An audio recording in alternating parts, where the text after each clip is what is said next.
Price the Lord. Hallelujah. യേശുവേ നന്ദി, യേശുവേ സ്തോത്രം. പ്രിയപ്പെട്ടവരെ, 2 ദിവസം മുമ്പ് മലയാള മനോരമ ദിനപത്രത്തിൽ കാണാനില്ല എന്ന തലക്കെട്ടിൽ ഏതാണ്ട് 15 വയസ്സ് തോന്നിക്കുന്ന ഒരു മകൻ്റെ ഫോട്ടോയും ആ ഫോട്ടോയുടെ താഴെ ഇങ്ങനെ ഒരു കുറിപ്പ് കൊടുത്തിട്ടുണ്ടായിരുന്നു. അതിങ്ങനെയാണ്: മകനെ, നീ വേഗം തിരിച്ചു വരിക. നിന്റെ തിരിച്ചുവരവും കാത്ത് നിന്റെ അമ്മ കാത്തിരിക്കുകയാണ്. നീ പോയതിൽ പിന്നെ അമ്മ ഭക്ഷണമൊന്നും കഴിച്ചിട്ടില്ല. നിന്റെ തിരിച്ചുവരവ് മാത്രമാണ് നിന്റെ അമ്മയുടെ മനസ്സിലുള്ളത് എന്ന് നിന്റെ സ്നേഹമുള്ള അപ്പച്ചൻ.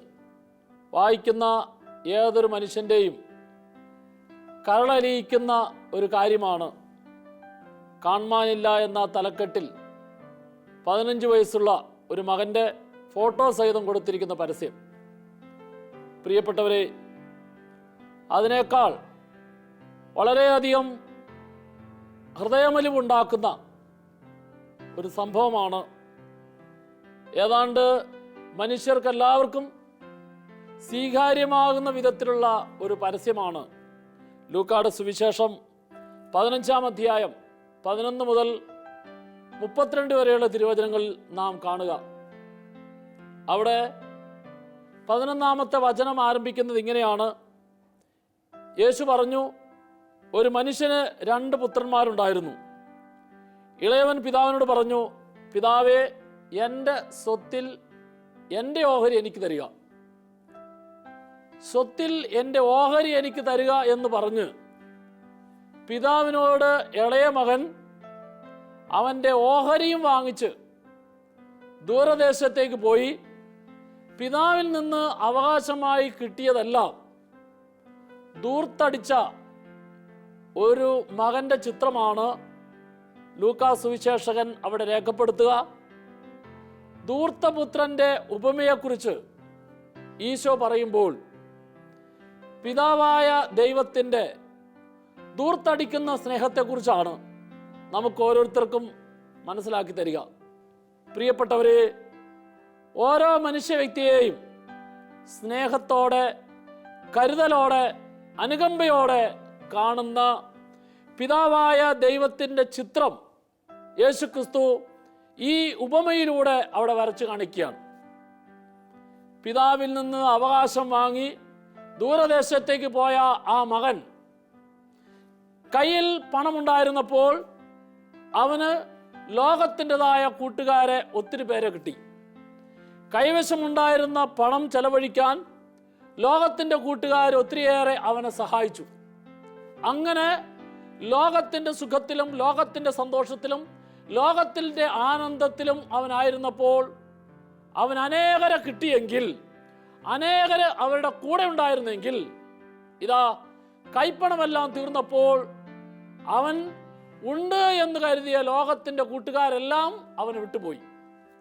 പ്രിയപ്പെട്ടവരെ, ഇനിയാണ് നമ്മൾ മനസ്സിലാക്കേണ്ടത്. അവിടെ ദൈവത്തിൻ്റെ വചനം പറയുകയാണ്, ആ ധൂർത്തപുത്രൻ അവനെ ആരും സഹായിക്കാനില്ലാത്ത അവസ്ഥയുണ്ടായി. പ്രിയപ്പെട്ടവരെ, ഈ അവസ്ഥയിൽ ധൂർത്തപുത്രന്റെ ജീവിതത്തിൽ 4 വിധത്തിലുള്ള ആഘാതം അല്ലെങ്കിൽ ഷോക്ക് ഉണ്ടായി എന്നാണ് ബൈബിൾ പണ്ഡിതന്മാർ പറയുക.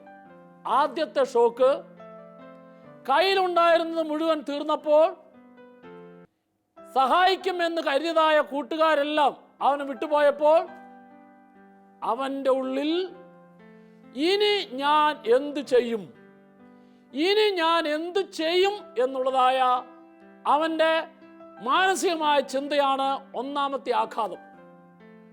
സഹായിക്കാൻ ആരുമില്ല, പരിചരിക്കാൻ ആരുമില്ല, ഇനി എന്തു ചെയ്യണമെന്ന് അറിയത്തില്ല.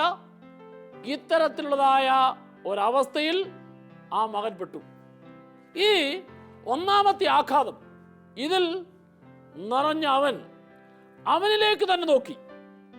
ധൂർത്തപുത്രൻ അവനിലേക്ക് തന്നെ നോക്കിയപ്പോൾ അവൻ്റെ ബുദ്ധി അവനോട് പറഞ്ഞു കൊടുത്തു, നീ ആരോഗ്യമുള്ളവനാണ്. അപ്പോൾ അവൻ ചിന്തിച്ചത് എങ്ങനെയാണ്, ഞാൻ അത്ര മോശക്കാരനൊന്നുമല്ല, എനിക്ക് ആരോഗ്യമുണ്ട്. അതുകൊണ്ട് ഈ ആരോഗ്യം കൊണ്ട് ഞാൻ പണിയെടുത്ത് ജീവിക്കും. ഇതാ ധൂർത്തപുത്രന്റെ ജീവിതത്തിലെ രണ്ടാമത്തെ ഷോക്ക്. എൻ്റെ ആരോഗ്യം കൊണ്ട് ഞാൻ പണിയെടുത്ത് ജീവിക്കും എന്ന് കരുതി അവൻ പണി അന്വേഷിച്ചു പോയപ്പോൾ ആരും അവന് ജോലി കൊടുത്തില്ല. പ്രിയപ്പെട്ടവരെ, അവനുണ്ടായ രണ്ടാമത്തെ ഷോക്ക് ആരും തന്നെ പരിഗണിക്കുന്നില്ലല്ലോ എന്നുള്ള ഷോക്കാണ്. ആരും തന്നെ പരിഗണിക്കുന്നില്ലല്ലോ എന്നതായ ചിന്തയാണ്. ഏതൊരു മനുഷ്യ വ്യക്തിയുടെയും ജീവിതത്തിൽ ഏറ്റവും വലിയ സന്തോഷം പരിഗണനയുടെ സന്തോഷമാണ്. ഏറ്റവും വലിയ വേദന അവഗണനയുടെ വേദനയാണ്. ഈ ധൂർത്തപുത്രൻ ഇപ്പോൾ അനുഭവിച്ചത് ഈ അവഗണനയുടെ വേദനയാണ്. ജോലി ചെയ്യാൻ ഞാൻ തയ്യാറാണ്, എൻ്റെ ആരോഗ്യം ഞാൻ സംരക്ഷിക്കാൻ തയ്യാറാണ്, ഈ ആരോഗ്യം കൊണ്ട് ഞാൻ ഏത് ജോലിയും ചെയ്യാൻ തയ്യാറാണ്. പക്ഷേ ആരും അവന് ജോലി കൊടുക്കുന്നില്ല. ഈ അവസ്ഥയിലാണ് അവൻ്റെ ജീവിതത്തിലെ മൂന്നാമത്തെ ഷോക്ക്. ഇതാ അവൻ അവസാനം പന്നികളെ നോക്കാനായിട്ടുള്ള ജോലി എന്ന് പറയുമ്പോൾ മാനുഷിക രീതിയിൽ സമൂഹത്തിൽ ഏറ്റവും അവഗണിക്കപ്പെട്ടതായ യഹൂദ പശ്ചാത്തലം അനുസരിച്ച് അവരുടെ പാരമ്പര്യത്തിന് നിരക്കാത്തതായ സമൂഹം തള്ളിക്കളയുന്നതായ ഒരു ജോലി പന്നികളെ നോക്കുന്നത്, അത് ചെയ്യാൻ പോലും അത്രമാത്രം താഴാനായിട്ട് അവൻ തയ്യാറായി. സമൂഹം അംഗീകരിക്കാത്തതായിട്ടുള്ള ജോലി ചെയ്യാൻ അവൻ തയ്യാറായി. ഇതാ അവന്റെ ഭവനത്തിലായിരുന്ന ഇന്നലകളിലെ അവന്റെ ജീവിതത്തിലുണ്ടായിരുന്ന ആ നിലവാരം, ആ സ്റ്റാറ്റസ്, ആ പദവിയിൽ നിന്ന് വിട്ട് പന്നിക്കുഴിയിലെ ചെളിക്കുണ്ടിൽ അവൻ ഇറങ്ങി നിൽക്കുമ്പോൾ, പ്രിയപ്പെട്ടവരെ, പന്നിക്കുഴിയിലെ ചെളിക്കുണ്ടിൽ ഇറങ്ങി നിന്ന അവന്റെ ഉള്ളിൽ അവന് തോന്നിയ ആ അപകർഷതയുണ്ടല്ലോ, ആ അപകർഷതയാണ് അവന്റെ ജീവിതത്തിലെ മൂന്നാമത്തെ ഷോക്ക്. ഈ ആഘാതം അവനെ വളരെയധികം വേദനിപ്പിച്ചു. എന്നാലും അവൻ ജീവൻ നിലനിർത്താൻ വേണ്ടി, വയറ് പുലർത്താൻ വേണ്ടി ആരും അവഗണിക്കുന്ന പന്നിയെ നോക്കുന്ന ജോലി ചെയ്യാൻ തയ്യാറായി. നോക്കൂ, എന്നിട്ട് പന്നി തിന്നിരുന്ന തവിട് പോലും അവന് കിട്ടാതെ വന്നു. അപ്പോഴാണ് അവൻ പന്നിക്കൂട്ടിൽ തവിട് തിന്നുകൊണ്ടിരുന്നതായ പന്നികളെ, ആ പന്നികൾ തിന്നുന്നതായ തവിട്, അത് കിട്ടാൻ വേണ്ടിയിട്ട് അവൻ അമരത്തൊട്ടിയിലേക്ക് കൈയിട്ടു. അമരത്തൊട്ടിയിലേക്ക് തവിടെടുക്കാൻ വേണ്ടിയിട്ട് കൈയിട്ടപ്പോൾ തവിട് തിന്നുകൊണ്ടിരുന്ന പന്നികളിൽ ഒരെണ്ണം അവന്റെ കൈക്കിട്ടൊരു തട്ട് വെച്ചു കൊടുത്തു. എന്നിട്ട് അവരോട് പറഞ്ഞു, നീ പോടാ നിന്റെ അപ്പന്റെ അടുക്കൽ, ഇത് ഞങ്ങൾക്ക് അവകാശപ്പെട്ടതാണ്. പ്രിയപ്പെട്ടവരെ, ആ പന്നിയുടെ തട്ടാണ് അവന്റെ ജീവിതത്തിലെ നാലാമത്തെ ഷോക്ക്. നിങ്ങൾ മനസ്സിലാക്കൂ, ആ പന്നിയുടെ തട്ട് കിട്ടിയപ്പോൾ കർത്താവിന്റെ വചനം രേഖപ്പെടുത്തിയിരിക്കുകയാണ്. ലൂക്കായുടെ സുവിശേഷം 15-ാം അധ്യായം 17-ാം തിരുവചനം.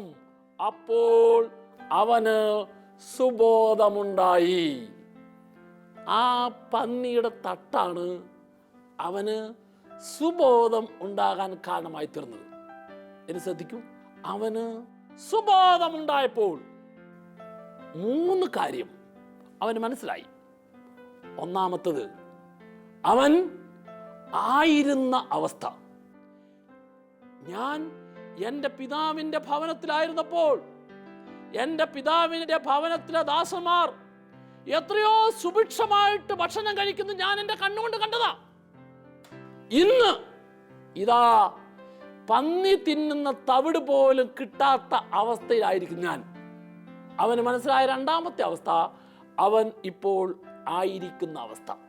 മൂന്നാമത്തെ അവസ്ഥ, അവൻ ഇങ്ങനെ ചിന്തിച്ചു, ഞാൻ എൻ്റെ പിതാവിൻ്റെ അടുക്കലേക്ക് തിരിച്ചു പോകും എന്ന് പറഞ്ഞാൽ അവനായിരിക്കേണ്ട അവസ്ഥയെക്കുറിച്ച് അവിടെ നിന്ന് അവൻ ചിന്തിക്കുകയാണ്. സുബോധമുണ്ടായപ്പോൾ അവന് മനസ്സിലായ 3 കാര്യം. 1, അവനായിരുന്ന അവസ്ഥ. 2, അവനായിരിക്കുന്ന അവസ്ഥ. 3, അവനായിരിക്കേണ്ട അവസ്ഥ. ഇതാ അവിടെ നിന്ന് അവനൊരു തീരുമാനമെടുക്കുകയാണ്. സുബോധമുണ്ടായപ്പോൾ അവൻ ഒരു തീരുമാനമെടുക്കാൻ തയ്യാറായി. ഞാൻ ഇപ്പോൾ ആയിരിക്കുന്ന ഈ അവസ്ഥയിൽ ഇനി ഞാൻ തുടരുകയില്ല, ഞാൻ എൻ്റെ പിതാവിൻ്റെ അടുക്കലേക്ക് പോകും. പ്രിയപ്പെട്ടവരെ, അവൻ തീരുമാനമെടുക്കാൻ തയ്യാറായി. സുബോധമുണ്ടായപ്പോൾ ധൂർത്തപുത്രന്റെ ഉള്ളിൽ വലിയൊരു ബോധ്യം. ആ ബോധ്യമാണ് തീരുമാനമെടുക്കാനുള്ള കഴിവ്. അവൻ തീരുമാനമെടുത്തു, ഞാൻ എൻ്റെ പിതാവിൻ്റെ അടുക്കൽ ചെന്ന് എൻ്റെ പിതാവിൻ്റെ മുമ്പിൽ ചെയ്തത് മുഴുവനും സംഭവിച്ചത് മുഴുവനും ഞാൻ ഏറ്റുപറയും. ഏറ്റുപറഞ്ഞ് എൻ്റെ പിതാവിനോട് ഞാൻ മാപ്പ് ചോദിക്കും. Price the Lord, praise the Lord. പ്രിയപ്പെട്ടവരെ, സുബോധമുണ്ടായപ്പോൾ അവൻ തീരുമാനമെടുക്കാൻ തയ്യാറായി. അതുപോലെ തന്നെ തൻ്റെ പിതാവിൻ്റെ മുമ്പിൽ തെറ്റിനെ ഏറ്റുപറയാൻ തയ്യാറായി. അതുപോലെ തന്നെ തൻ്റെ പിതാവിൻ്റെ ഭവനത്തിലെ ദാസന്റെ പണിയെങ്കിലും, ആ ദാസന്റെ അവസ്ഥയെങ്കിലും മതി എന്ന ആ സംതൃപ്തിയിലേക്ക് അവൻ കടന്നു വരാൻ തയ്യാറായി. നോക്കൂ, അവനെടുത്ത തീരുമാനത്തോടുകൂടി അവൻ പിതാവിൻ്റെ അടുക്കലേക്ക് തിരിച്ചെല്ലുകയാണ്. അവൻ പിതാവിൻ്റെ അടുക്കലേക്ക് തിരിച്ചു ചെന്നപ്പോൾ അവൻ പിതാവിൻ്റെ കാൽക്കൽ വീണ് പിതാവിനോട് മാപ്പ് ചോദിച്ചു. എന്നാൽ തിരിച്ചു വന്ന മകൻ ചെയ്ത തെറ്റെന്താണെന്നോ അവന്റെ മാപ്പ് പറച്ചിൽ എന്താണെന്നോ ഇതൊന്നും ആ പിതാവ് ശ്രദ്ധിച്ചില്ല. പിതാവ് എന്തു ചെയ്തു? തൻ്റെ നഷ്ടപ്പെട്ടു പോയ മകനെ തിരിച്ചു കിട്ടിയതിലുള്ള ആ വലിയ സന്തോഷത്തിൽ അവന് എന്തെല്ലാം നഷ്ടപ്പെട്ടോ ആ നഷ്ടപ്പെട്ടത് മുഴുവൻ ആ പിതാവ് തിരിച്ചു കൊടുക്കാൻ തയ്യാറായി. അവന് മോടിയുള്ള വസ്ത്രം, കാലിൽ ചെരുപ്പ്, കൈവിരലിൽ മോതിരം എന്ന് പറഞ്ഞാൽ ഒരു ദാസനായിട്ട് സ്വീകരിക്കണമേ എന്ന അപേക്ഷയുമായിട്ട് പിതാവിൻ്റെ അടുക്കലേക്ക് എത്തിയപ്പോൾ പിതാവ് എല്ലാവിധത്തിലുള്ള അധികാരവും നൽകി വീണ്ടും സ്വന്തം മകനെ പോലെ അധികാരം കൊടുത്ത് പിതാവ് അനുഗ്രഹിച്ചു. ഈ അനുഗ്രഹിച്ചതിൻ്റെ സന്തോഷം അവർ അവിടെ ആനന്ദത്തോടെ അനുഭവിക്കാൻ തുടങ്ങി. ആഹ്ലാദത്തോടെ അവര് അവിടെ കൊണ്ടാടാൻ തുടങ്ങി.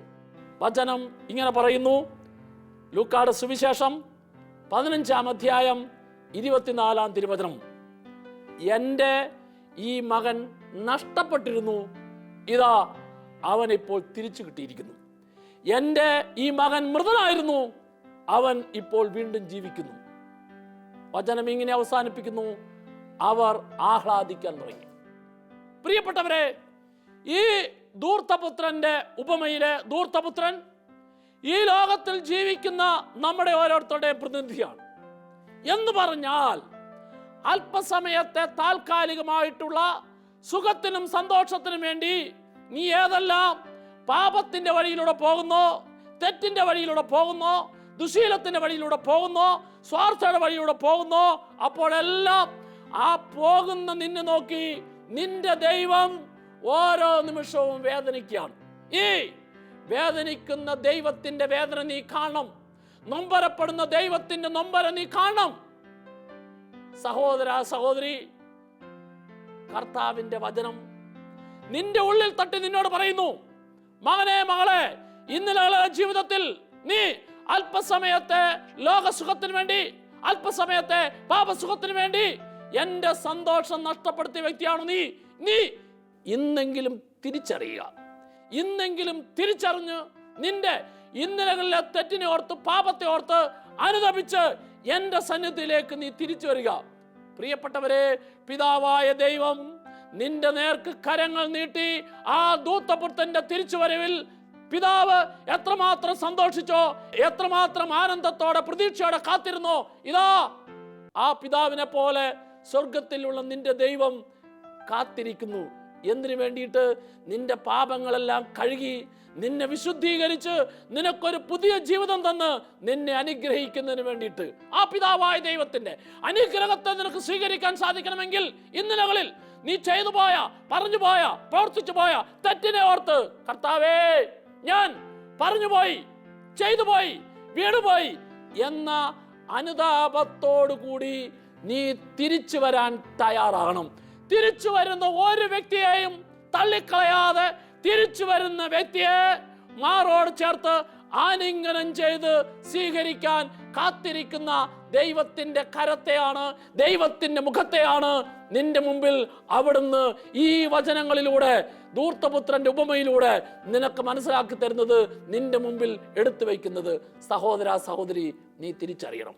പ്രിയപ്പെട്ടവരെ, അതിനോട് ചേർത്ത് ആ പിതാവിന്റെ മൂത്ത മകന്റെ കാര്യം കൂടി ദൈവത്തിന്റെ വചനം രേഖപ്പെടുത്തുകയാണ്. ലൂക്കായുടെ സുവിശേഷം 15-ാം അധ്യായത്തിന്റെ 25 മുതൽ 32 വരെയുള്ള തിരുവചനം. സഹോദരൻ തിരിച്ചു വന്നപ്പോൾ പിതാവ് വലിയ സദ്യ ഒരുക്കി. വീട്ടിൽ ആഘോഷം നടന്നപ്പോൾ വയലിലായിരുന്ന മകൻ ദാസനെ വിളിച്ച് അന്വേഷിച്ചു, എന്താണ് വീട്ടിലെ ഈ സന്തോഷത്തിന്റെ ആഘോഷത്തിന്റെ കാരണം? ചോദിച്ച ജ്യേഷ്ഠനോട് വേലക്കാരൻ പറഞ്ഞു, നിന്റെ അനുജൻ തിരിച്ചു വന്നതിനാൽ നിന്റെ അപ്പൻ വലിയ സന്തോഷത്തോടെ അത് ആഘോഷിക്കുകയാണ്. പ്രിയപ്പെട്ടവരെ, അനുജൻ തിരിച്ചു വന്നു, തിരിച്ചു വരവിൽ കുടുംബം മുഴുവൻ ആഹ്ലാദിക്കുന്നു. എന്നാൽ പിതാവിനോട് ചേർന്ന് തിരിച്ചു വന്ന തൻ്റെ അനുജനെ ഓർത്ത് സന്തോഷിക്കാൻ സാധിക്കാത്ത ആ സഹോദരൻ അകത്ത് കയറാൻ മടി കാണിച്ച് അവൻ കോപിച്ച് പുറത്തു നിൽക്കുകയാണ്. ഇനി നിങ്ങൾ ശ്രദ്ധിക്കണം, കോപിച്ച് പുറത്തു നിൽക്കുന്ന മൂത്ത മകന്റെ അടുക്കലേക്ക് പിതാവ് സ്നേഹപൂർവ്വം ഇറങ്ങി ചെല്ലുകയാണ്. എന്നിട്ട് പിതാവിനെ കണ്ടപ്പോൾ ആ മൂത്ത മകൻ പിതാവിന്റെ മുമ്പിൽ പരിദേവനങ്ങളും നൊമ്പരങ്ങളും എല്ലാം പറയുകയാണ്. ഇതാ, എത്ര നാളായി നിന്റെ കൂടെ ഞാനിങ്ങനെ താമസിക്കുന്നു, എനിക്ക് വേണ്ടി എൻ്റെ കൂട്ടുകാരോടൊത്ത് ഒന്ന് സന്തോഷിക്കാനായിട്ട് നീ എനിക്കൊന്നും ചെയ്തു തന്നില്ലല്ലോ. എന്നിട്ട് എല്ലാം ദൂർത്തടിച്ച് തിരിച്ചു വന്നിരിക്കുന്ന നിന്റെ ഇളയ മകൻ എല്ലാം നശിപ്പിച്ച് തിരിച്ചു വന്നപ്പോൾ നീ എത്ര കാര്യത്തോടെയാണ് അവനെ സ്വീകരിച്ചിട്ട് അവിടെ വലിയ സദ്യ ഒരുക്കിയത്. പ്രിയപ്പെട്ടവരെ, ലോകത്തിന്റെ മനോഭാവവും ചിന്തയുമായിട്ട് മൂത്ത മകൻ പിതാവ് ചെയ്ത വലിയ കാര്യത്തെ വളരെ വേദനയോടെ പരാതിയോടെ പിതാവിൻ്റെ മുമ്പിൽ അവൻ ഏറ്റുപറഞ്ഞപ്പോൾ ആ മൂത്ത മകനോട് പിതാവ് പറഞ്ഞ ഒരു കാര്യമുണ്ട്. 2 പ്രധാനപ്പെട്ട കാര്യമാണ് നമ്മൾ വചനത്തിൽ വായിക്കുക. ലൂക്കായുടെ സുവിശേഷം 15-ാം അധ്യായം 31-ാം തിരുവചനം. കോപിച്ച് അകത്ത് കയറാൻ വിസമ്മതിച്ച് പരാതിയുമായിട്ട് നിൽക്കുന്ന മൂത്ത മകനോട് പിതാവ് പറഞ്ഞു, മകനെ, നീ എപ്പോഴും എൻ്റെ കൂടെ ഉണ്ടായിരുന്നു.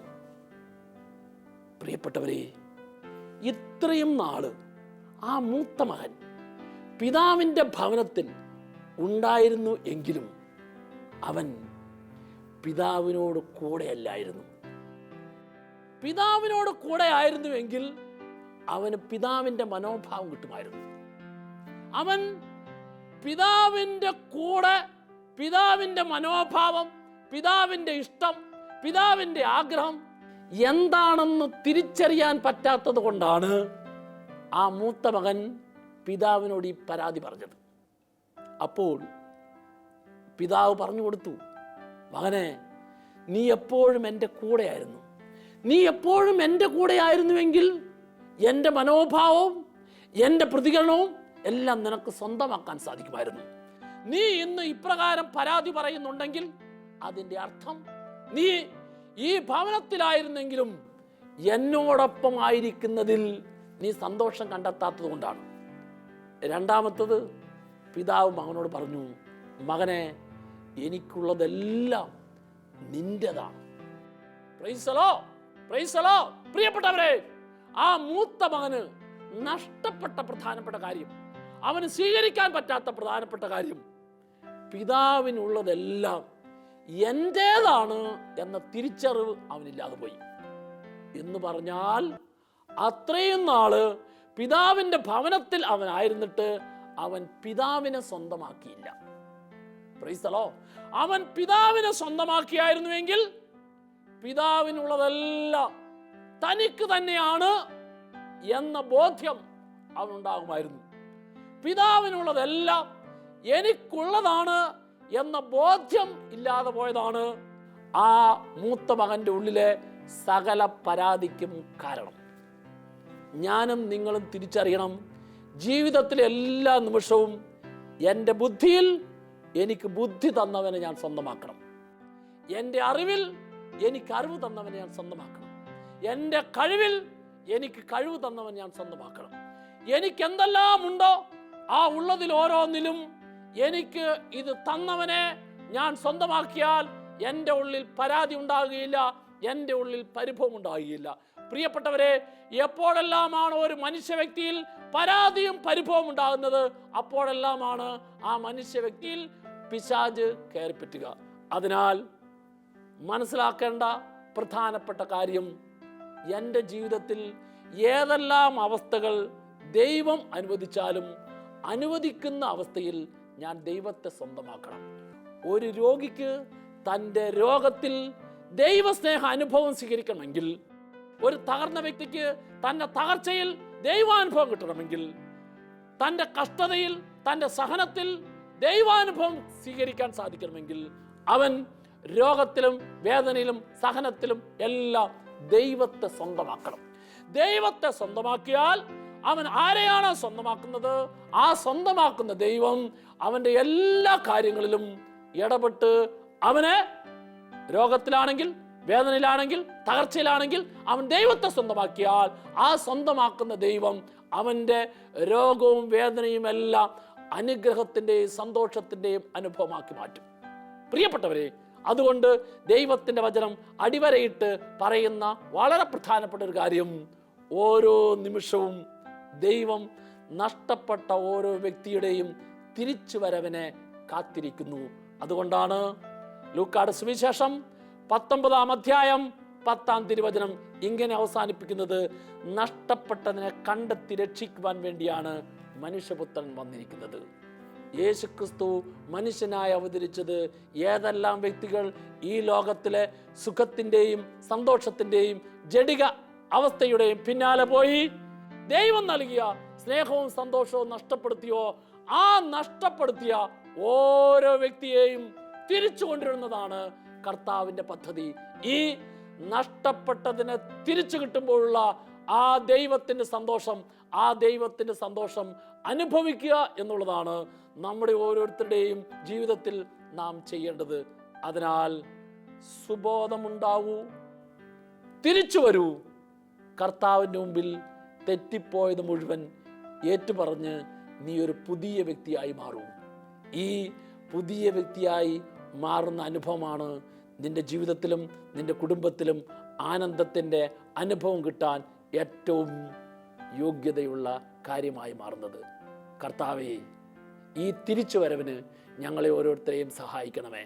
ഒരു നിമിഷം കരങ്ങൾ കൂപ്പി കണ്ണുകളടച്ച് ഇന്നലകളിൽ നിന്റെ ഏതെങ്കിലും സംസാരമോ പ്രവൃത്തിയോ പെരുമാറ്റമോ ദൈവത്തിൻ്റെ സ്നേഹത്തെ കരുണയെ നഷ്ടപ്പെടുത്താൻ കാരണമായി തീർന്നിട്ടുണ്ടെങ്കിൽ, ആ നഷ്ടപ്പെട്ടത് മുഴുവൻ തിരിച്ചു തരാൻ കഴിവുള്ള കർത്താവിൻ്റെ അടുക്കലേക്ക് തെറ്റിപ്പോയി എന്ന മനോഭാവത്തോടെ ചെയ്തത് മുഴുവൻ അവിടുത്തെ തിരുമുമ്പിൽ ഏറ്റുപറഞ്ഞ് നല്ലൊരു തീരുമാനമെടുക്കാനുള്ള ബോധ്യത്തോടെ നമുക്ക് തിരിച്ചു വരാം. തിരിച്ചു വരുന്ന ഓരോ വ്യക്തിയെയും കാത്തിരിക്കുന്ന കർത്താവിൻ്റെ കരുണ നിന്നിലും നിന്നിലൂടെ നിന്റെ കുടുംബത്തിലും നിറയട്ടെ. യേശുവേ നന്ദി, യേശുവേ സ്തോത്രം.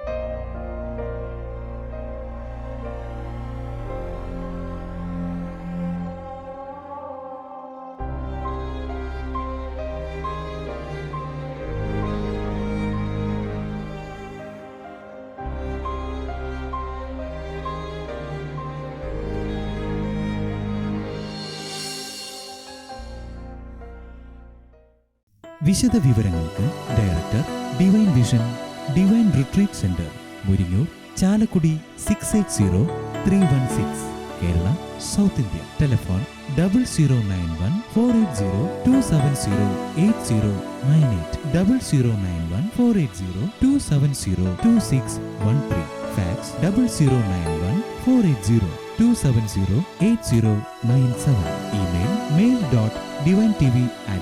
gmail.com. Website www.drcm.org.